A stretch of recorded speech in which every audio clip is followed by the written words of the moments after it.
जब हम साधना करते हैं, ऊपर चढ़ाई होती है, जो ये पुस्तकों में लिख दिए गए हैं कि रंग इस प्रकार से दिखाई देंगे, इस प्रकार से तेज होगा, ऐसा नहीं है। वो अलग ही कलर हैं। जिस प्रकार से एक रंग को आप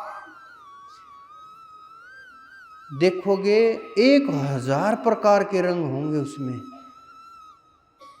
क्वालिटी अलग अलग होगी, चमक अलग अलग होगा, प्रभाव अलग अलग होगा।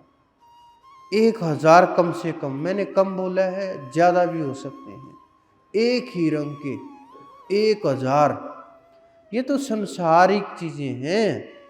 अंदर में किस प्रकार के रंग होंगे, और वो रंग ऐसा नहीं कि आपको नाभि के ऊपर दिखाई देगा, मूलाधार के ऊपर दिखाई देगा, या स्वाधिष्ठान के ऊपर दिखाई देगा।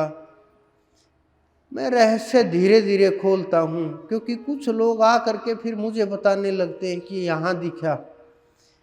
फिर मैं उनको, मुझे थोड़ा मुस्कुराना आता है कि क्या भ्रम में पड़ा हुआ है, खुद भी भ्रम में पड़ा हुआ, औरों को भी भ्रम पैदा कर रहे।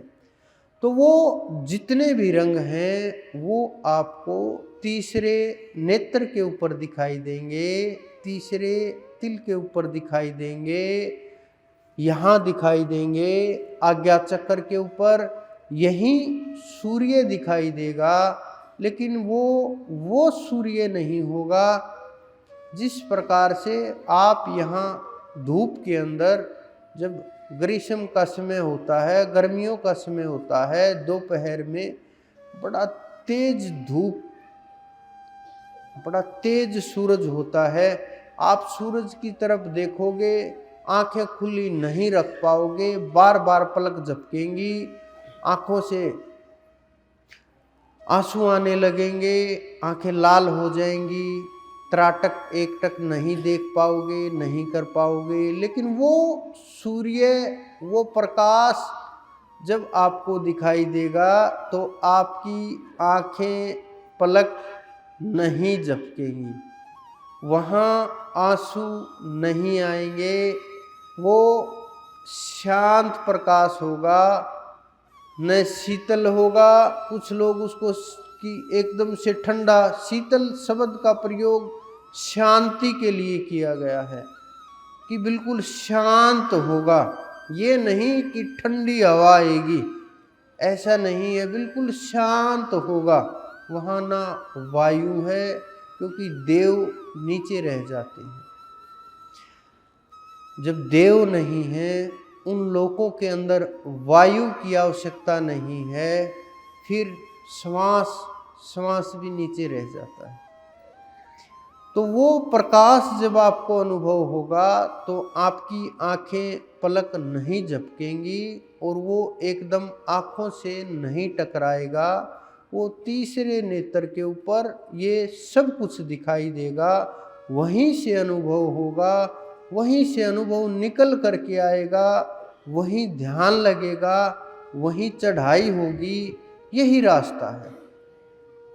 और 1000 मार्ग आप ढूंढोगे, वो रास्ते में इधर उधर आपको भी भटका देंगे, आपका समय भी खराब हो जाएगा, आपका जीवन भी खराब हो जाएगा, आपका जो शरीर है ये भी धीरे धीरे जर्जर हो जाएगा, आपकी श्रद्धा भी टूट जाएगी, आपका गुरु से विश्वास भी उठ जाएगा, आपका हमारे ऋषि मुनियों ने जो लिखा, जो बोला, जो हमारे संतों ने, रविदास जैसे संत ने, जिन्होंने कहा मन चंगा कठौती में गंगा, कि जब मन चंगा हो जाता है तो कहीं भी गंगा आ जाती है, यानी ज्ञान वहीं उत्पन्न हो जाता है।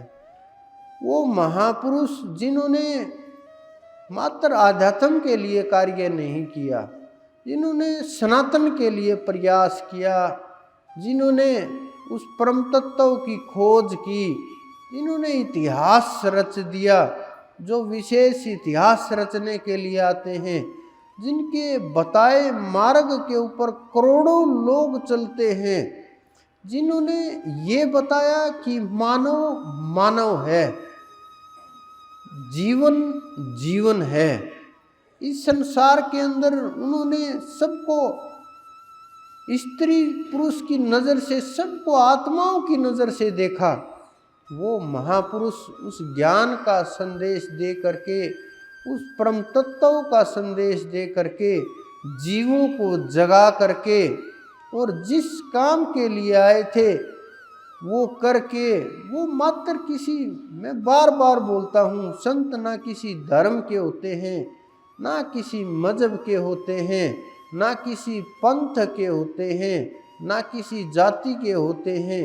वो तो पूरे ब्रह्मांड में जितने भी जीव हैं वो सब के होते हैं, क्योंकि उनकी आत्मा उस तत्व से जुड़ गई जो सर्वत्र व्याप्त है, सब जीवों के अंदर व्याप्त है, सारे ब्रह्मांड के अंदर व्याप्त है, पूरी प्रकृति के अंदर व्याप्त है।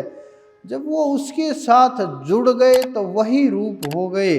उनमें और उनमें कोई भेद नहीं होता। इसीलिए संत और अनंत में कोई भेद नहीं बताते, बल्कि ये बोलते हैं कि ये चल रहे हैं, ये घूम रहे हैं, ये जीते जागते ब्रह्म हैं, उनको ये बोला जाता है।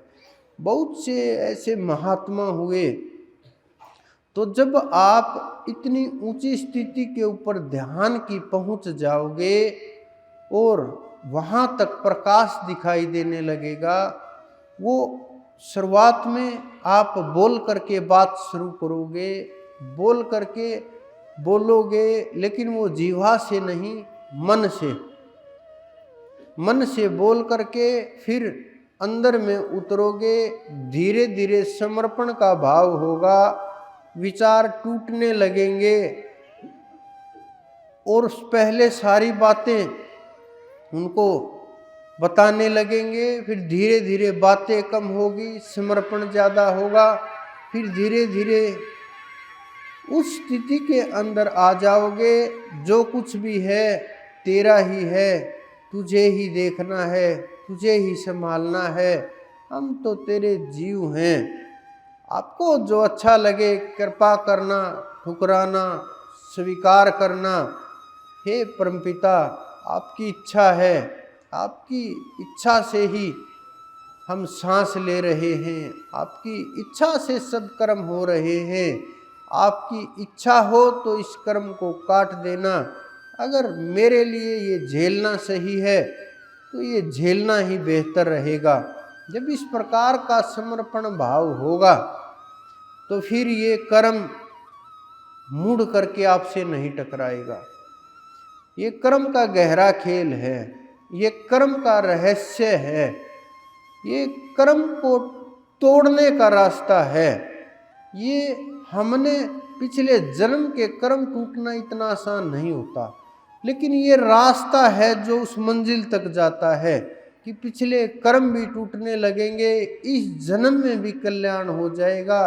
और ये जन्म जन्मांतर की जो हम काल कोठरी के अंदर पड़े हुए हैं, आप देखो कुछ जीवों का दायरा मतलब थोड़ा सा ये समझो कि जल में निर्धारित कर दिया गया। मछली की तरह से बहुत से जीव हैं सागर के अंदर, तालाब के अंदर, कुएं के अंदर, कि दायरा निर्धारित कर दिया कि बस वो इससे ज़्यादा नहीं, ना भाग सकते, ना कहीं आ जा सकते, ना पैरों से चल सकते। बहुत से जीवों को एक जगह स्थित कर दिया गया, वृक्ष की तरह से कि स्थित हैं, वो नहीं आ जा सकते। प्रत्येक जीव का प्रकृति ने दायरा बना दिया। मानव के लिए असीम संभावनाएं छोड़ दी, असीम अनंत संभावनाएं हैं मानव के लिए कि ये कहीं भी आ जा सकता है, किसी भी प्रकार से घूम सकता है, जीवन व्यतीत कर सकता है, यहाँ तक कि परमात्मा को भी पा सकता है, उसके जैसा बन सकता है। कितनी असीम संभावनाएं परमात्मा ने कृपा करके, उस अनंत ने दया करके, जीवों के ऊपर मेहर करके कितना मौका दिया।